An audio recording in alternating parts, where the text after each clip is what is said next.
Ibu-ibu tentunya ingin memiliki persalinan yang bisa berjalan dengan rileks dan juga lancar. Nah, lantas hal-hal apa yang perlu kita persiapkan supaya persalinan kita nanti bisa berjalan dengan nyaman dan juga lancar? Halo, selamat datang di Kriwil Life, ngobrolin kesehatan bareng aku Bidan Kriwil. Hari ini kita akan ngobrolin soal mempersiapkan persalinan yang nyaman, rileks, dan syukur-syukur berjalan dengan lancar. Sebenarnya apa saja sih yang perlu kita persiapkan? Yang pertama adalah mempelajari tentang persalinan dan juga tentang tubuh kita. Jadi selalu ingat bahwa knowledge is power. Pengetahuan itu adalah kekuatan jika pengetahuannya itu kita terapkan. Jadi memang kita perlu mengenal apa sih itu persalinan, bagaimana proses persalinan itu, sehingga kita ada gambaran. Ketika kita ada gambaran, maka kita menjadi tidak mudah panik. Contoh, ketika kita tahu bahwa kalah satu persalinan itu ternyata bisa berjalan lama loh, maka ketika persalinan kita mungkin kalah satunya agak lama, kita bisa tenang-tenang aja. Ketika kita tahu bahwa kemajuan persalinan itu bukan cuma dilihat dari pembukaan, maka ketika pembukaan kita mungkin nggak nambah-nambah, kita masih bisa tenang, masih bisa rileks, tidak panik gitu. Jadi memang pengetahuan ini akan membantu kita untuk lebih tenang. Makanya aku punya segmen Fear Series, atasi ketakutan dengan pengetahuan gitu ya. Karena memang pengetahuan ini bisa kita jadikan pegangan gitu, supaya kita tidak hilang arah dan supaya kita tidak mudah panik. Nah, kemudian kita juga mengenal diri kita, aware sama diri kita.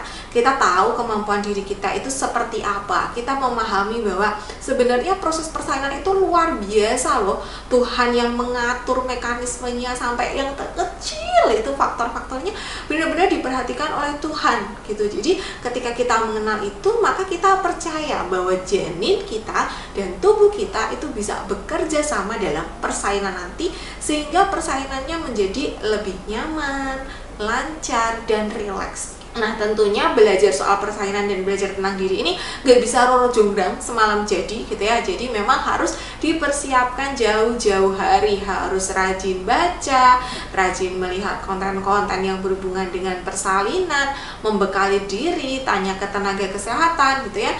Tetapi pastikan memang sumber informasinya itu bisa dipercaya dan kredibel. Jangan asal katanya, nanti malah justru tersesat kitanya. Yang kedua adalah membuat birth plan atau perencanaan persalinan gitu. Karena perencanaan ini secara tidak langsung itu akan memberikan kita gambaran, memberikan kita ketenangan, rasa percaya diri. Seperti ketika kita misalnya mau ke Korea gitu ya, kita merencanakan mau berangkatnya tanggal berapa, ngurus visanya kapan, beli tiketnya kapan, nanti sampai di sana mau nginep berapa hari di Seoul, mau nginep berapa hari di Jeju, itu kita udah merencanakan gitu ya. Sehingga ketika nanti sampai di Korea kita tenang karena kita punya rencana, kita juga udah research nih, jadi nggak kayak orang hilang bingung gitu.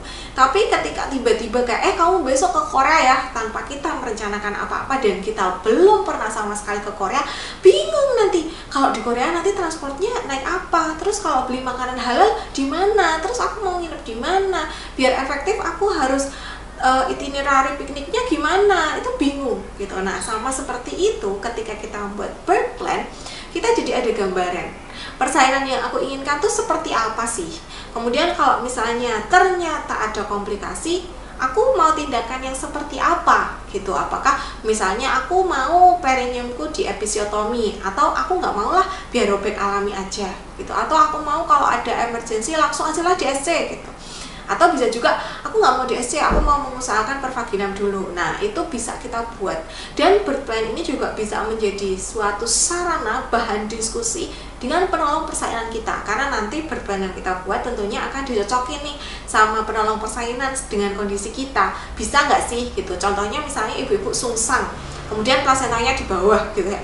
Nah, kemungkinan itu kan susah ya untuk melahirkan pervaginam. Maka tentu saja perencanaan persalinan kita ya jangan bikin yang persalinan pervaginam, misalnya seperti itu. Jadi memang birth plan ini perlu kita buat sehingga nantinya kita lebih percaya diri, lebih nyaman, dan tahu, tenang gitu loh.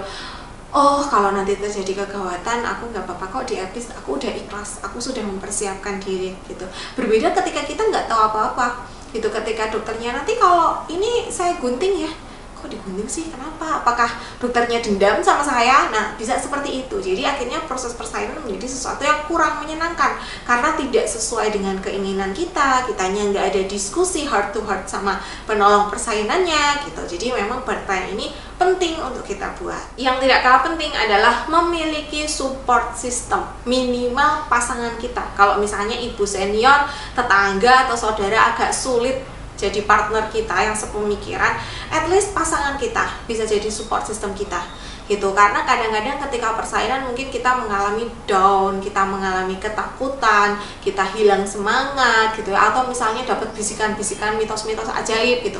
Ketika kita tidak memiliki support system, maka kita yang tadinya percaya diri bisa jadi down, bisa jadi kita mempertanyakan diri kita, iya ya, jangan-jangan memang anakku ini susah lahir karena kemarin aku makan di depan pintu misalnya gitu.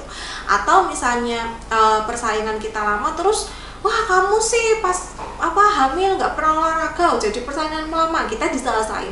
Bisa jadi kita kemudian down, dan iya juga ya, bisa jadi begitu ya gitu. Tetapi ketika kita punya support system, maka support system ini akan nyemangati, yuk bisa yuk, kemarin kan sudah latihan nafas, ingat lagi yuk nafasnya seperti apa.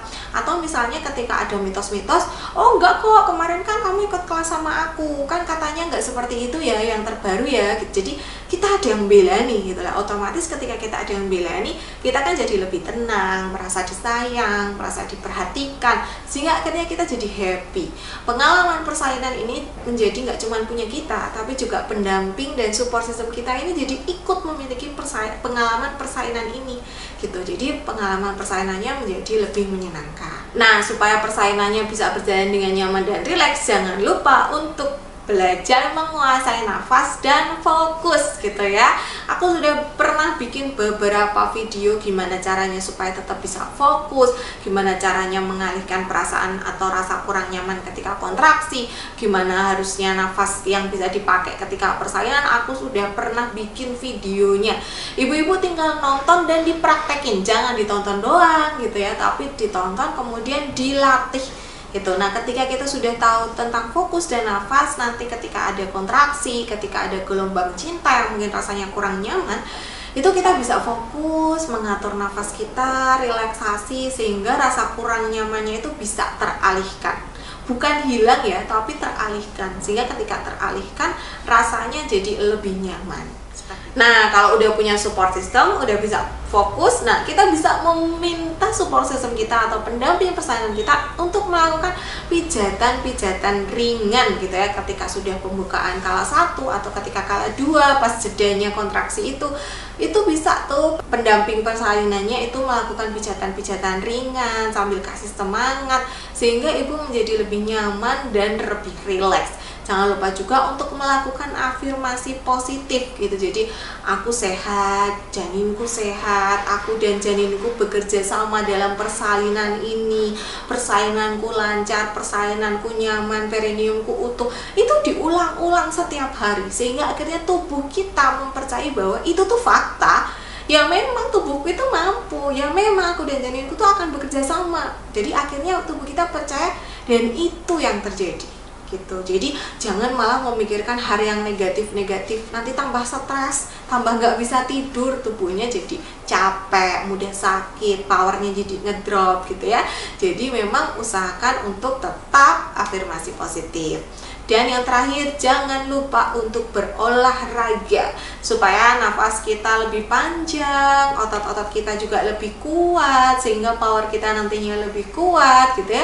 Nafas yang panjang, otot yang kuat itu nanti akan sangat membantu ketika persalinan. Karena ketika persalinan kita memang butuh stamina yang prima, butuh nafas yang panjang. Makanya penting sekali untuk menjaga kesehatan. Sudah cukup, makan yang bernutrisi, dan juga berolahraga sesuai usia kehamilan. Nah, itu tadi beberapa hal yang bisa kalian lakukan supaya persalinan kalian menjadi lebih nyaman dan rileks. Ini sebenarnya tidak cuma diterapkan pada persalinan pervaginam saja, tetapi pada persalinan IC juga bisa. Kalau kalian memang sudah siap gitu ya, sudah sehat, prima kondisinya, sudah siap mental dan fisiknya, maka persalinan apapun itu tetap bisa terasa nyaman dan rileks. gitu. Nah, semoga sehat selalu, lancar persainannya nanti buat yang sedang menunggu tanda-tanda cinta, gelombang cinta dari janinnya, sehat ibu dan bayinya. Sampai jumpa di video selanjutnya. Terima kasih sudah menonton.